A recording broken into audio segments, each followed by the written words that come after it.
Good morning, everyone. I'm Noah with Solar Wholesale, and today we're going to be going over 5 pro tips for installing your solar during the winter. Pro tip number 1 is to get yourself a weed burner. You can get this at your local hardware store for around 50 bucks. Reason being is obviously in the winter, your roof is going to be covered with snow. Use this to defrost it and make sure it's safe. Pro tip number 2 is creating a copy of your layout. There are 2 main reasons why you want to do this. Number 1, if you can draw out the panels and the microinverters on something like this, it will help solidify that in your mind. So when you get up on that roof, you're good to go. Number 2 is you're creating a copy. So the original layout is going to be safe on the ground on your plan set. If something happens to this, you're totally fine. Work on this, lay it out, draw it out, and that will definitely streamline the process for you. Pro tip number 3.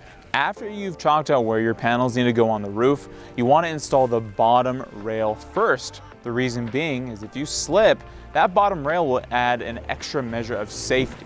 So you can grab onto it or you can brace or fall just in case you slip. Pro tip number 4, in the morning you want to lay out all your conduit and your wiring. You can put it up against a house, a structure, just letting the sun beat up against it a little bit.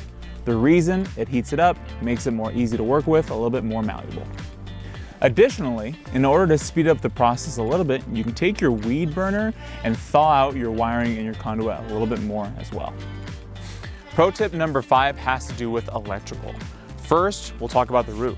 You want to have all of your microinverters and trunk cable attached and ready to go.